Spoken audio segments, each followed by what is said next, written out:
సతీష్ గారు చెప్పినట్టు నిన్న దానికి ఆయనకు క్లారిటీ ఇచ్చినాము. ఆయన మేడారం సమ్మక్క సారలమ్మల గద్దెకు రండి అంటే ఈరోజు పొద్దున 11 గంటలకు టైం పెట్టి మేము మా పార్టీ నాయకులు అందరం కలిసి పొద్దున 11 గంటలకు సమ్మక్క సారలమ్మల గద్దె దగ్గరనే ఉండడం జరిగింది. అక్కడి నుంచి ఇక్కడ ఆయనకు సంబంధించిన కొంతమంది చెంచాలు ఈరోజు ఒక ప్రెస్ మీట్ పెట్టి మాట్లాడడం జరిగింది. ములుగులో మేము మేడారం కాదు, ములుగు నడిబొడ్డున నడి సెంటర్లో అయితే మేము వస్తామన్నారు. చలో మేము ఎందుకంటే కాంగ్రెస్ పార్టీ ఎప్పుడు చెప్పేదే చేస్తుంది, మేము చేసేదే చెప్తాము, అభివృద్ధికి మాత్రమే కట్టుబడి ఉండేటోళ్ళం కాబట్టి మేము వాళ్ళు ఇచ్చిన సవాలుకు బీఆర్ఎస్ సతీష్ చెంచాలు ఇచ్చిన సవాలుకు మళ్ళీ స్వీకరించి ఈరోజు ములుగు నడిబొడ్డున గాంధీ విగ్రహం దగ్గర ఇక్కడ 6 గంటలకు టైం చెప్పి ఇక్కడికి రావడం జరిగింది. కానీ అక్కడ మేడారంలో ఇక్కడ ములుగు నడిబొడ్డులో వారు ఎవరు లేరు. ఎందుకు అంటే వారిది మొదటి నుంచి మేము చెప్తూనే ఉంటాం, ఓన్లీ పేపర్ స్టార్లు మాత్రమే. వాళ్ళు గవర్నమెంట్లో ఉన్నప్పుడు ఎటువంటి అభివృద్ధి చేయలేదు, ఇప్పుడు ప్రతిపక్షంలో ఉండి కూడా సరైన ప్రతిపక్ష పాత్ర పోషించట్లేదు. కనీసం ఒక పద్ధతి తప్పించి మాట్లాడడము, సోషల్ మీడియాలలో పెయిడ్ ఆర్టిస్టులను పెట్టి తిట్టియడము, ఇది తప్పితే వాళ్ళు జనానికి చేసేది ఏం లేదు. తెలుసు వారు గత 10 సంవత్సరాలలో తెలంగాణను ఎంత ఆగం చేసినరో తెలుసు, ఎంత అక్రమ మైనింగ్లు చేసినరో తెలుసు, ఎన్ని భూ కుంభకోణాలు చేసినరో తెలుసు. వారి చిట్టాలు మాట్లాడుకుంటూ పోతే రోజులకు తరబడి మాట్లాడినా తరగని పాపాలు వారు చేసినరు. అయినా వారు సవాల్ అన్నారు కాబట్టి మేము ఆ సవాల్ని స్వీకరించి వచ్చినాం. వారికి ఆ అర్హత లేదనేది మరొకసారి తెలిసిపోయింది.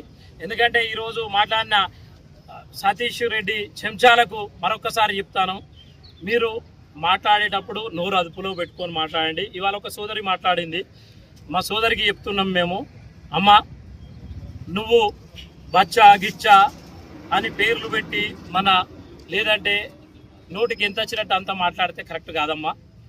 మాట్లాడేటప్పుడు మీ స్థాయిని కూడా గుర్తించి మాట్లాడండి. మీరు ఏ స్థాయిలో ఉన్నారు, మాకు కూడా మిమ్మల్ని చూస్తే చాలా జాలి అనిపిస్తున్నది. మీ పార్టీలో కానీ మీ స్థానాన్ని కానీ తలుచుకుంటే మాకు అక్క చెల్లెళ్ళు ఆడవాళ్ళంటే చాలా గౌరవం, మా సోదరు లాంటి దానివి కాబట్టి మేము నీ తిట్లను కూడా దీవెనలే అనుకుంటున్నాం మేము.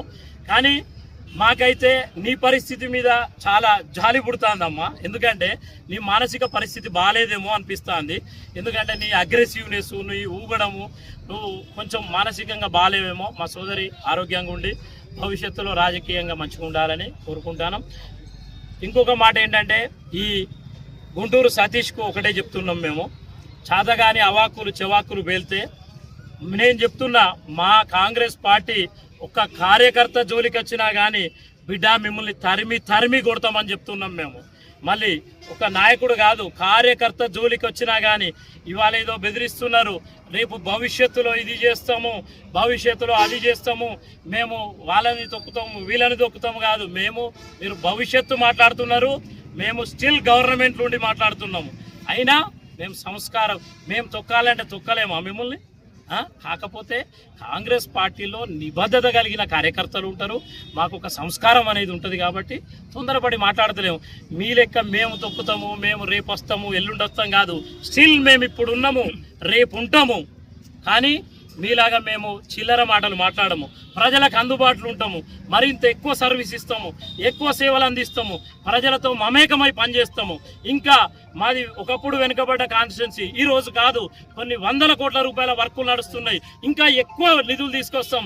చలో రండి, మీకు దమ్ముంటే ములుగు నియోజకవర్గానికి మీ హయాంలో ఎన్ని నిధులు తీసుకొచ్చినారు, మేము ఎన్ని నిధులు తీసుకొచ్చినాం, సబ్జెక్టు మాట్లాడుకుందాం. వ్యక్తిగతంగా మీరు మాట్లాడితే మేము 100 తిడతాం, మేము 100 తిట్టి ఇంకొక 10 కొసరెత్తాం. మేము వ్యక్తిగతంగా అన్ని తిట్టగలుగుతాం మిమ్మల్ని కూడా. కానీ మాకు సంస్కారం ఉన్నది కాబట్టి సబ్జెక్టు మాట్లాడుతున్నా, రండి అభివృద్ధి మీద చర్చకు రండి. మీరెన్ని డబుల్ బెడ్రూమ్ ఇల్లు ఇచ్చిండ్రు ములుగు? మీ 10 ఏళ్ళ నేను ఇప్పుడు ఇక్కడున్న ఇవాళ మాట్లాడిన సోదరికి కానీ ఆమె పైనున్న చెంచాకో లేదంటే గుంటూరుకో వైజాగ్కో నేను ఒక్కటే అడుగుతున్నా, 10 సంవత్సరాల కాలంలో మీరు ములుగు నియోజకవర్గానికి ఎన్ని డబుల్ బెడ్రూమ్ ఇల్లు ఇచ్చిండ్రు? రైట్. ఈ 2.5 సంవత్సరాలలో మేము ఎన్ని డబుల్ బెడ్రూమ్ ఇల్లు ఇచ్చినాం పేదలకు? ఒక ఇందిరమ్మ ఇల్లు ఒక సామాన్యుడి మధ్యతరగతి ఒక వ్యక్తి కళ, ఒక ఇల్లు. అటువంటి ఇల్లుని మీరెంతమంది ఇచ్చిండ్రు, మీరెంతమందికి ఇచ్చిండ్రు, మేమెన్ని ఇచ్చినాం, మీరెన్ని అభివృద్ధి పనులు తెచ్చిండ్రు, మేమెన్ని తెచ్చినాం. మండలాల వైజ్గా కూర్చొని మాట్లాడుకుందాం. దమ్ముంటే చర్చకు రండి, కూర్చొని మాట్లాడి ఏదో వాగడం కాదు. వాగడం ఎవరైనా వాగుతారు. మిమ్మల్ని తిట్టియాలంటే మా దగ్గర 100 మంది ఉన్నారు నోటికి వచ్చినట్టు తిట్టియాలంటే. కానీ మేమేం మాట్లాడతామంటే మాకు సంస్కారం ఉన్నది, అదే చెప్పదలుచుకున్నాం. మేము అభివృద్ధి మీద మాట్లాడతాం. రండి, మీరు మేడారం రమ్మంటే మేడారం వచ్చినాం, ములుగు నడిబొడ్డు అంటే ములుగు నడిబొడ్డు నుండి మాట్లాడుతున్నాం. మాకు సవాలు విసిరే అంత చేత కాదు, మీకు ఆ స్థాయి కూడా మీది కాదని మరొక్కసారి తెలియజేస్తున్నాం. కానీ ఒక్కటే చెప్తున్నాం, సీతక్క అంటే ఆపదలో అంబులెన్స్ అన్న లేటుకు వస్తుందేమో కానీ ప్రజల కష్ట సుఖాల్లో సీతక్క ముందుంటుంది. రేపు కరోనా వచ్చినా, కరువు వచ్చినా, వరద వచ్చినా, ఏ సందర్భంలో చూసుకున్నా కానీ నేనున్న నియోజకవర్గం అంటే నా కుటుంబం అని ఆమె ఎప్పుడు నియోజకవర్గంలో ఉన్నది. ఆమె ఎప్పుడైనా సరే పండగలు వచ్చినా, ఏ కార్యక్రమాలు వచ్చినా అందరూ కుటుంబ సభ్యులతో గడపాలనుకుంటారు. కానీ నా నియోజకవర్గమే నా కుటుంబం. నేను మన ములుగులో ఉంటా అని మంత్రి హోదాలున్నా కానీ, ఎన్ని పనులున్నా, ఏ మాత్రం సమయం దొరికినా ములుగుకి ఎక్కువ సమయాన్ని ఇచ్చి ములుగు నియోజకవర్గానికి అభివృద్ధికి ఆమె కట్టుబడి ఉన్నదని మరొక్కసారి తెలియజేస్తున్నాం.